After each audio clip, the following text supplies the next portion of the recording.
Beaucoup de propriétaires de chats font des erreurs en essayant de corriger le comportement de leur animal, ce qui peut aggraver la situation au lieu de l'améliorer.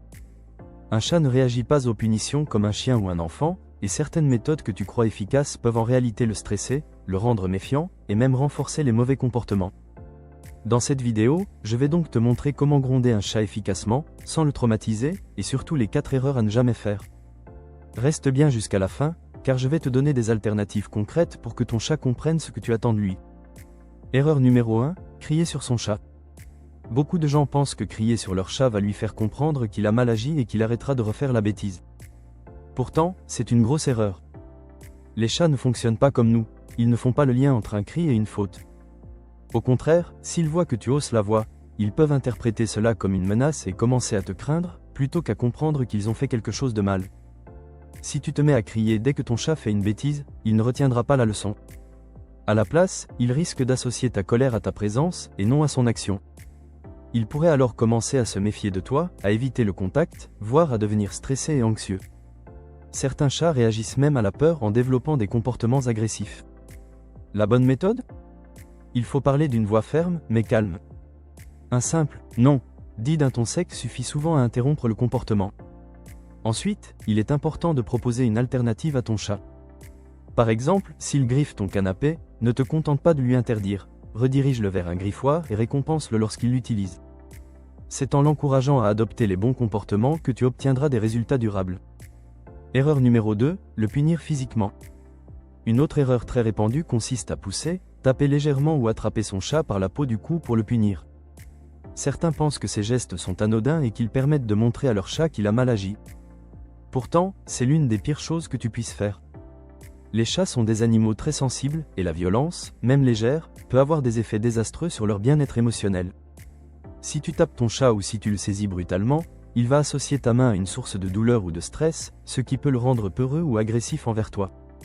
De plus, contrairement aux chiens, les chats ne comprennent pas le concept de domination. Ils ne vont pas respecter une punition physique, mais plutôt se méfier de toi et chercher à éviter le contact. À la place, privilégie le renforcement positif. Plutôt que de punir ton chat quand il fait une bêtise, récompense-le lorsqu'il adopte le bon comportement. Par exemple, s'il fait ses griffes au bon endroit, félicite-le avec une caresse ou une friandise. C'est en créant une association positive que ton chat va comprendre ce que tu attends de lui. Erreur numéro 3, l'asperger d'eau ou utiliser des punitions inutiles. Certains propriétaires utilisent des méthodes punitives inefficaces, comme asperger leur chat avec un spray d'eau pour l'empêcher de monter sur les meubles ou de gratter aux portes.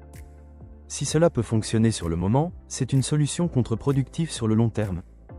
Le problème, c'est que ton chat ne va pas comprendre que c'est son comportement qui déclenche la punition. À la place, il va juste associer la peur et l'inconfort à ta présence. Résultat ? Il risque d'être stressé et de chercher à se cacher ou à éviter le contact avec toi. De plus, cette technique ne règle pas la cause du problème, ce qui signifie que ton chat recommencera dès que tu ne seras pas là pour l'asperger d'eau. Que faire à la place ? Si ton chat a un comportement indésirable, cherche à comprendre pourquoi il agit ainsi. Un chat qui saute sur la table peut chercher un endroit en hauteur pour se sentir en sécurité. Dans ce cas, installe-lui un arbre à chat à proximité.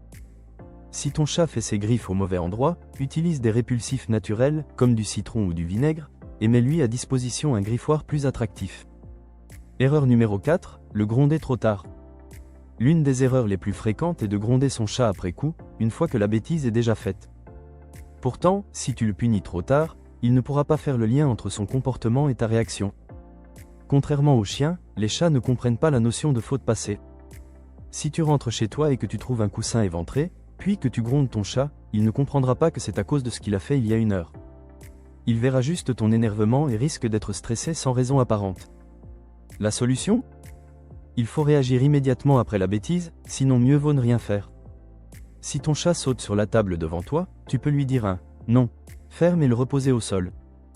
Mais si tu arrives trop tard, il est inutile de le gronder. Concentre-toi plutôt sur la prévention et l'éducation en anticipant les mauvaises habitudes. Alors, tu l'auras compris, gronder un chat n'est pas une solution efficace en soi.